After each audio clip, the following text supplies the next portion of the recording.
Excusez par rapport à ma voix, je sors d'une grippe.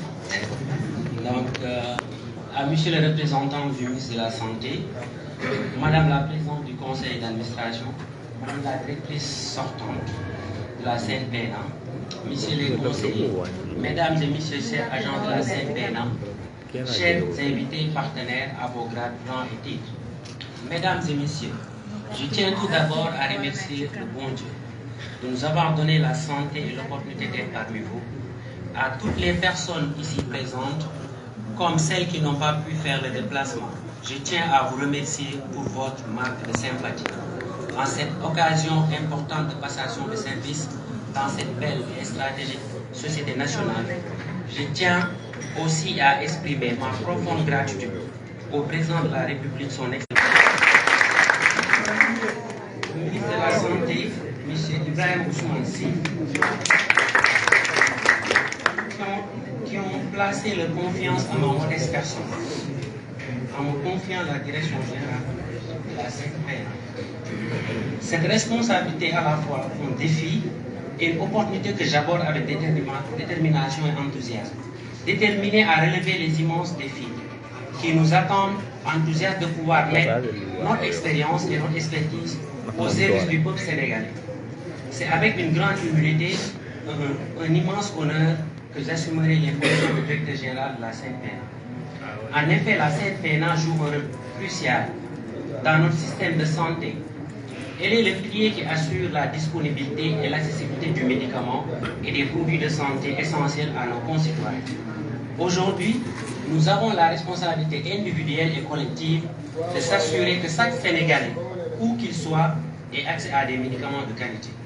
Ainsi, nous sommes conscients des défis auxquels nous sommes confrontés, le financement de notre activité, la stratégie d'achat des médicaments, produits essentiels, l'amélioration des conditions de stockage, le pilotage de l'activité pour un meilleur suivi des stocks, la distribution efficace, la garantie des produits et l'adaptation aux évolutions du marché sont autant de problèmes que nous devons aborder avec rigueur et innovation.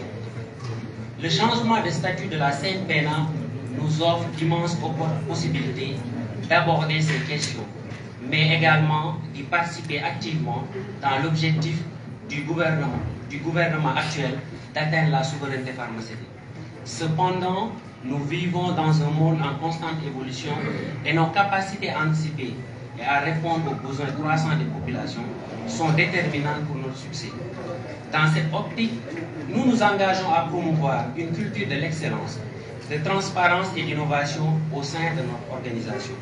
Par ailleurs, il est essentiel que nous travaillions ensemble, en équipe, pour améliorer nos procédures et renforcer nos capacités. D'où l'importance d'une politique des ressources humaines axée sur la formation continue et le développement des compétences.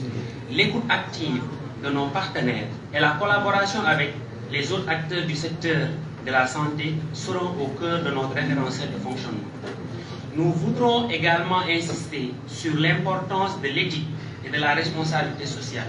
Nous devrons garantir que nos actions respectent les normes les plus élevées d'intégrité, de respect des droits de l'homme. Notre engagement pour le bien-être des Sénégalais doit se refléter dans chacune de nos décisions, comme le préconise le président de la République dans le triptyque Djoub Djoubal Djoubanti. En effet, je suis convaincu que grâce à notre collaboration, à notre détermination, nous pourrons accomplir de grandes choses pour améliorer la santé de nos populations. Faire de la SNPNA la locomotive pour la souveraineté pharmaceutique de notre pays. À la directrice sortante, Dr Fatou Faye Ndiaye Dem, pour le travail accompli avec toute son équipe. Dr Dem, je vous souhaite une excellente continuation dans vos projets professionnels et personnels. Qu'Allah vous accorde une longue vie et une fin.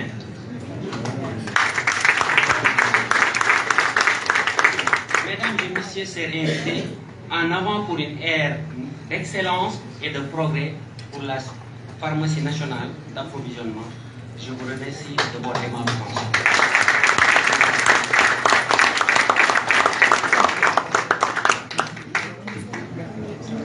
Merci beaucoup, Monsieur le Directeur Général, Dr Seydou Diallo. Sans plus tarder, nous allons donner la parole à Madame la présidente du conseil d'administration pour son allocution.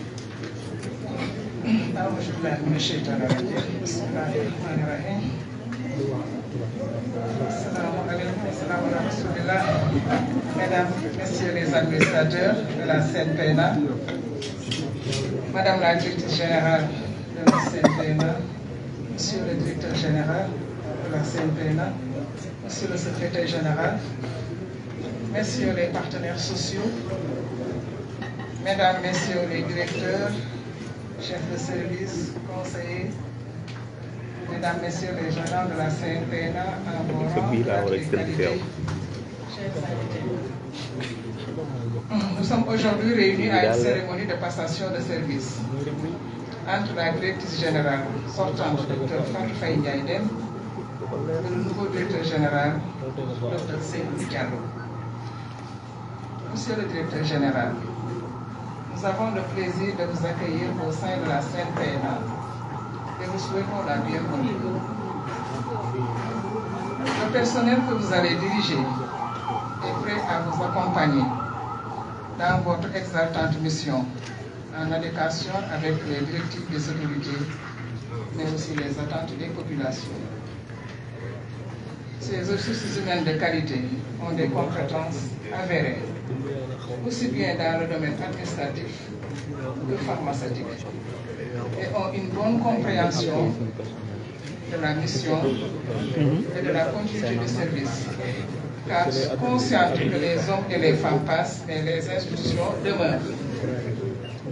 La CNPNA, consciente des attentes des populations, s'engage à vos côtés, avec l'appui des partenaires techniques et financiers, à relever les défis, atteindre les objectifs et remplir cette mission de service public dans de meilleures conditions. En effet, la CNPNA joue un rôle stratégique prépondérant dans notre système de santé. Nul n'en ignore. Madame la directrice générale, soyez vivement remerciée de l'excellent travail que vous avez eu à accomplir en si peu de temps à la tête de la CNPNA. En effet, vous avez fortement contribué à l'amélioration du système avec la reprise des initiatives telles que le YEXINA, la mise en place du comité de médicaments et une bonne gestion des stocks et de leur flux. La réduction des délais de règlement de nos fournisseurs, malgré les tensions de trésorerie, a aussi permis de réduire de façon considérable les ruptures de médicaments. Madame la directrice générale, qu'Allah vous réserve un avenir radieux, couronné de succès vers de nouveaux challenges. Mes encouragements à Monsieur le secrétaire général, Monsieur le Dr Souleymane Soumaré, car vous serez le tampon entre les directeurs et chargé de veiller à la bonne continuation et la continuité du service. Monsieur le directeur général, Dr Seydou Diallo, je vous invite, comme vos prédécesseurs, à un management inclusif et participatif et un accompagnement social du personnel. Un personnel dévoué et engagé sera à vos côtés pour relever ensemble le défi de la réussite, car de nouveaux défis vous attendent avec la relance de l'industrie pharmaceutique, tout en renforçant et en consolidant les acquis. Mais tout ceci sera facilité par le changement de statut qui est bénéfique pour notre structure.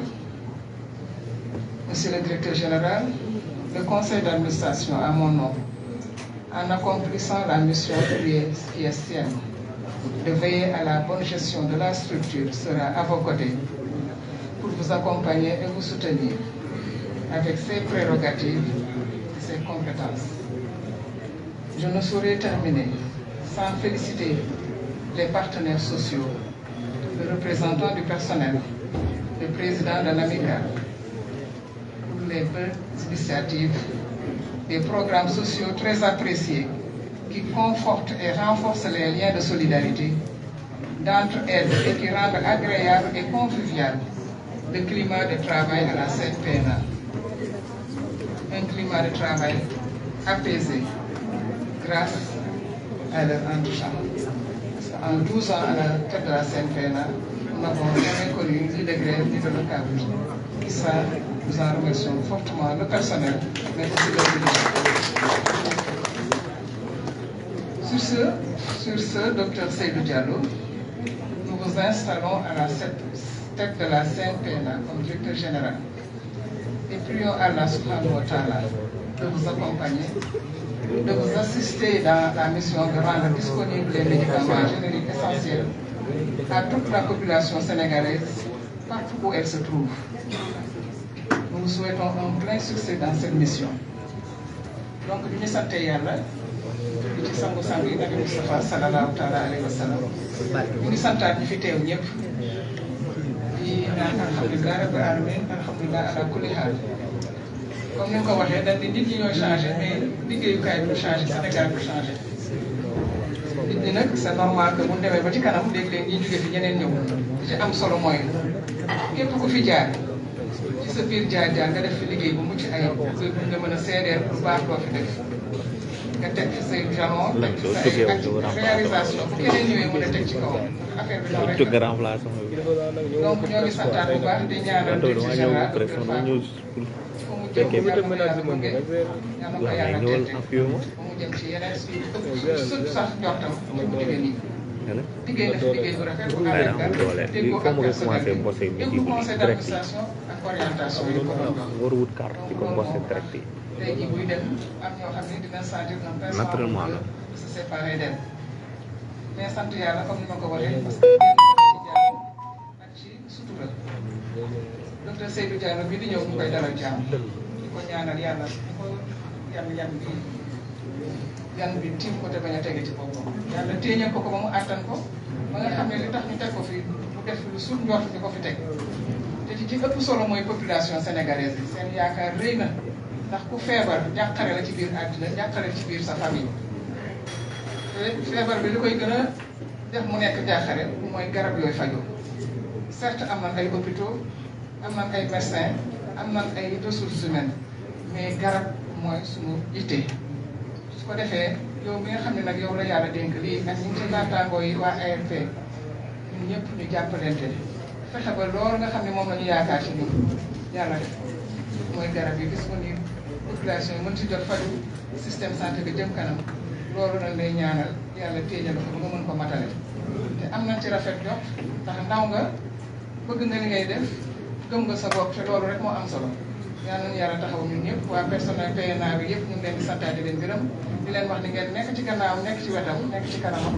ndax moo ngi doog a ñëw yéen a ko mën a ànd ak moom accompagner ko ba mu xam lii muy def nu mu koy defee mu ànd ceeg yéen aussi ngeen jox ko cëru kilifa ndax kilifa du tuuti mu ànd ak yéen si liggéey bi su ko defee yàlla dañ ci defal ndam ñun ñëpp suñu jot yàlla ko suñu borom def. Avec les allocutions. Donc sans plus tarder, nous allons passer à la deuxième phase donc de remise des cadeaux. Madame Tal va remettre des bouquets de fleurs au directeur général sortant et au directeur général entrant. Madame Tal.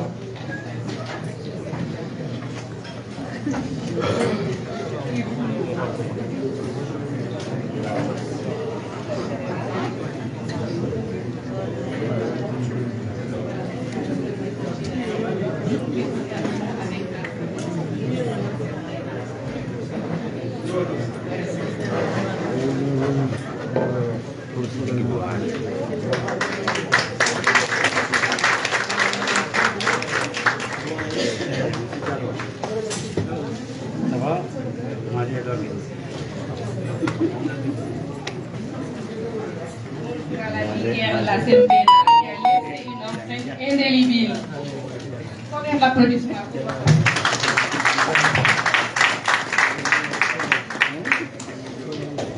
Merci beaucoup, Madame Tal. Donc, Madame la Présidente du Conseil d'administration, va également remettre un cadeau au DG sortant.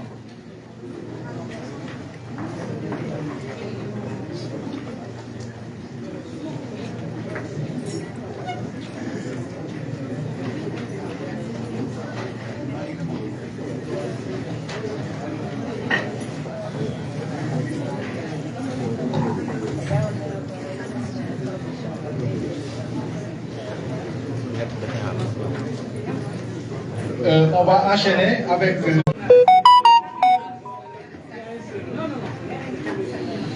le cadeau du DG sortant par la PCA.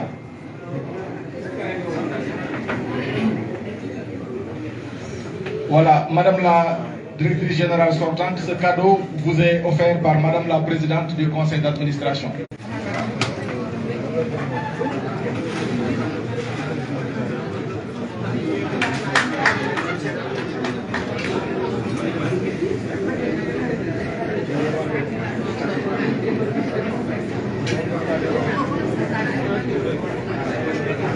Au Directeur Général sortant.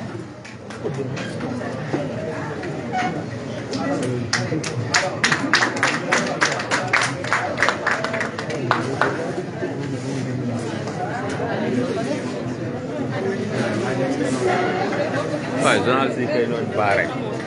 Waaw. Waaw damay direct waa ji moo war a puus. Comment sax.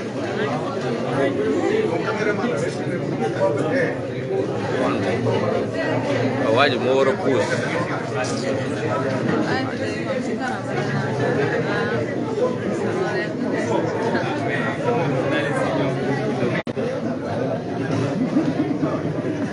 Donc, M. Biram Ndiaye, représentant du personnel, va remettre le cadeau du personnel au DG sortant.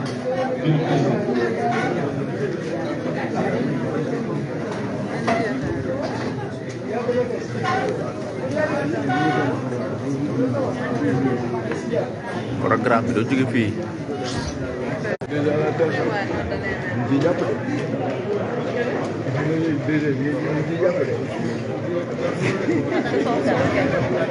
Voilà donc le cadeau du personnel de la FENPENA à Madame la Directrice Générale sortante.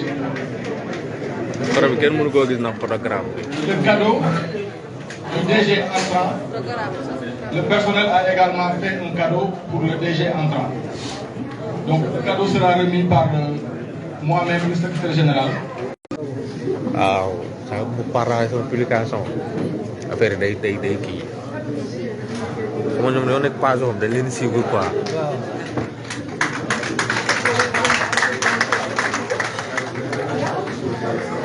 Le cadeau des pharmaciens au DG sortant. Sera remis par Dr Soukay. Merci, Monsieur le Secrétaire Général. Vous me permettrez de prendre la parole avec une autre casquette, la casquette de présidente de la commission consultative d'établissement. Pour remettre ce cadeau au nom de mes pairs à Madame la Directrice Générale, le docteur Fatou Faye Yaye Dem, avec sérénité, avec sobriété, avec transparence, et tout ceci dans une démarche participative et inclusive. Et ceci nous a valu les résultats assez satisfaisants que nous avons enregistrés ces 2 dernières années. La profession des pharmaciens de la FENPENA, merci. Nous souhaitons la bienvenue et beaucoup de succès dans vos nouvelles missions. Donc voilà. Pour le cadeau, je voudrais appeler un pharmacien de la PRA. Si la PRA de Dakar n'est pas là, bon, docteur Ba. Voilà, docteur Ba. Oui, de Kaolack jusque là.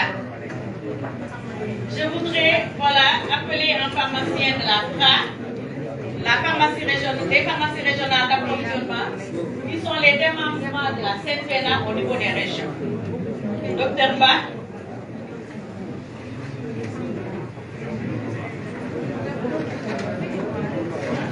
Voilà, ce tableau assez symbolique. Vous voyez une photo de Madame Et tout autour, ce que vous avez là écrit, c'est les réalisations phares. Toutes les réalisations ne peuvent pas être contenues dans un tableau, mais quand même, nous avons pu retracer ici, sur ce tableau, quelques-unes de ces réalisations qui ont vraiment impacté la vie de l'établissement. Madame la Directrice Générale, soyez vraiment remerciée pour votre leadership inspirant.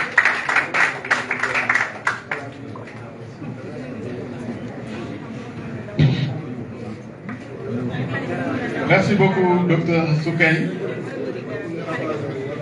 pour tous ces cadeaux. Nous allons maintenant remettre le cadeau du staff qui sera remis par Dr Sokhna Gaye, qui est conseiller spécial du DG. Et le second sera remis par Madame Dior, qui est assistante du DG. Les cadeaux du staff, s'il vous plaît.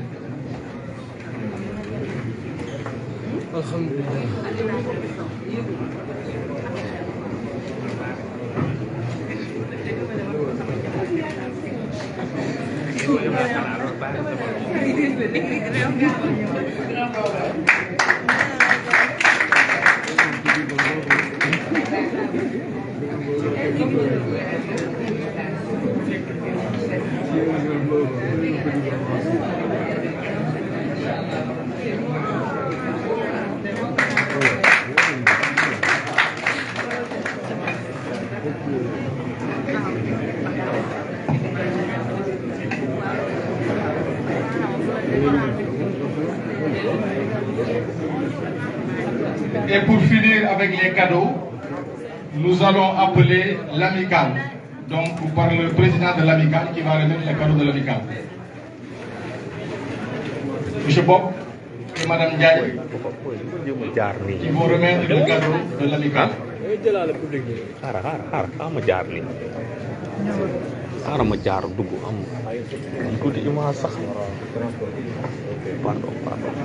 Pardon, désolé, pardon.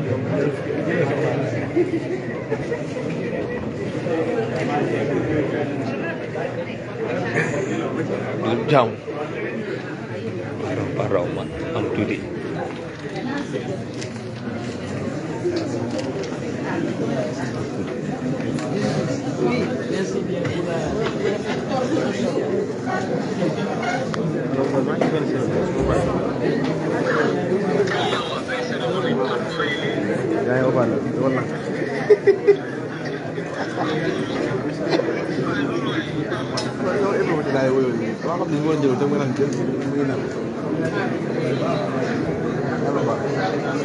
Voilà, merci beaucoup. Je pense que ceci met un terme donc au cadeau.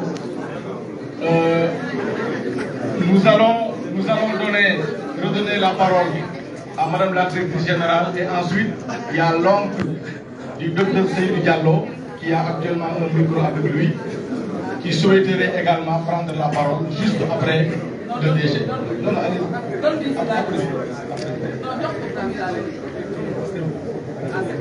Mais aussi témoigner ici que li ñuy wax rek cadeau yi dafa ñëw dooleeku ci yeneen cadeau parce que barki démb laa jóge Màkka ñu tey ngeen defaat bi amical bi yaag jox na ma fii amul benn service moom mosul jox cadeau kon boog damay sant yàlla di leen sant di leen gërëm di jéggalu itam sànq bi may wax olof Seydou ma ne sànq bi may wax olof ak bi may nuyoo di ma ngoro laa gisagul ba léegi ah dina jóg woon ma gis ko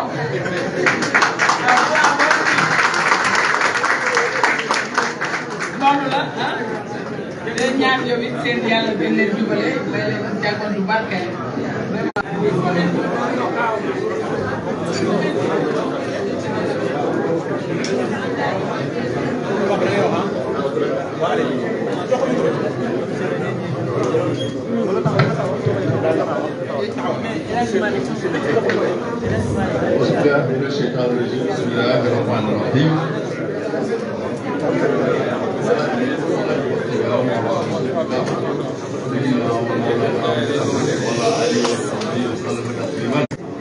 لا تشتغل برزق اطلاق الوراء وتكاثر برزق الذي يتعلم وانت فتور ساق مرسل بفاتح صبرك te xam ni yàlla sa wërsëg bi nag laa da ngay judd kon boo ñëwee ci ko suuf sa wërsëg ngay ànd ak leen yàlla mooy xam ban jamono la koy jox ak ban jamono la koy dégg su koy déggee nag alhamdulilah alhamdulilah rabbil alamin sant personnel bi ndax lam yashkuru naas man lam yashkuru laa sant nit ñi doo sant yàlla naaw man yàlla may na ko loolu nag boo mu sant personnel bi ñu ngi doole di ko ñaanal gudd fan fa mu jëm yàlla gënal ko fi mu jóge ndax man waxoon naa ci njëlbeen boobu rek sama fii ma ni loo fekk fii ci bopp ba nag moom buy dem na dem ak fierté xam ni lii xewal la ci moom te xëy na mooy li gën ci moom yàlla lu taw si doomu aadama rek moo koy nangu moo gën ci yow kenn lu jëlee àddina di ko wecc àllaaxira ndax àllaaxira safaan la àddina mooy leer daa ci sori bu ñaaw bi xuraya fataaman ba olu jàpp si ente moom képp ku jënd leer ak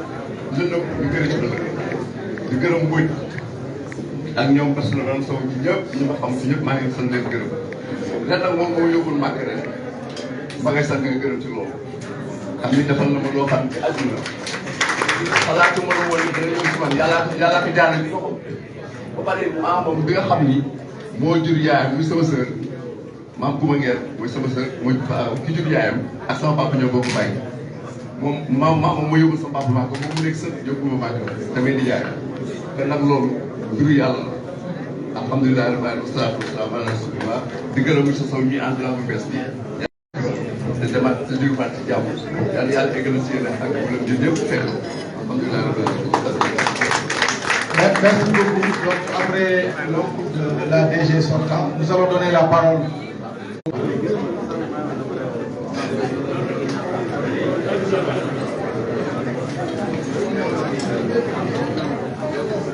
Asalaamaaleykum mbokk yi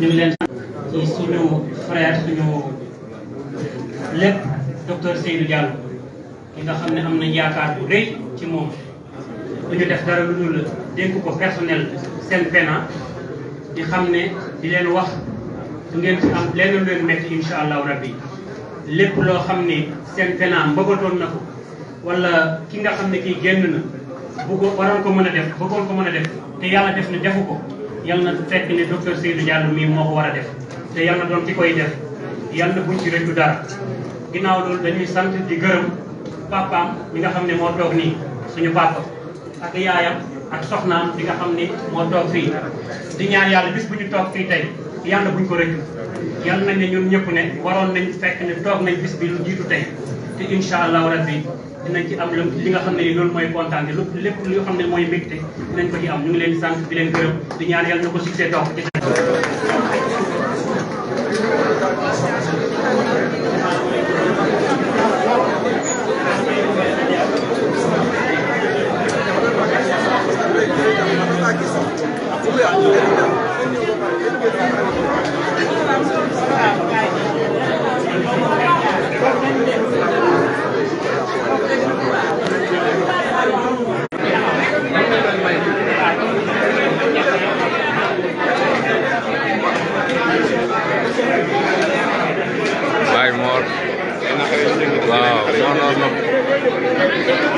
ñoom ñaar foo nga am si ñoom foofu. waaw mën nañu leen jël rek après ngeen s'il vous plaît mën nañu leen jël ñoom ñaar jël naa la mën nañu leen jël ñoom ñaar dañu leen jël ñoom ñaar.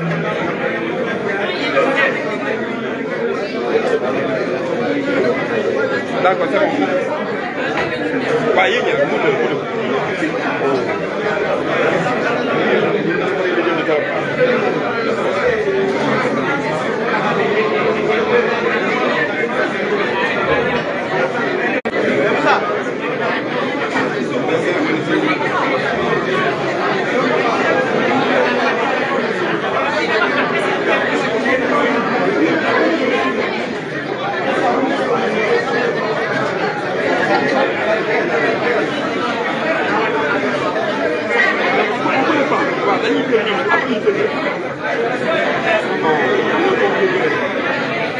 ñu may leen tuuti rek ñu jël leen.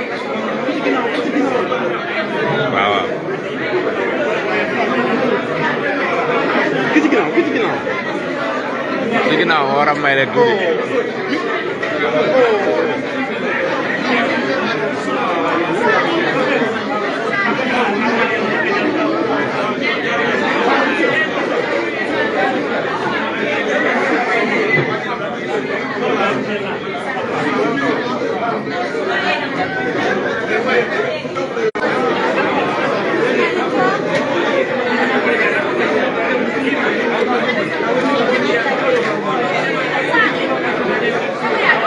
Parah.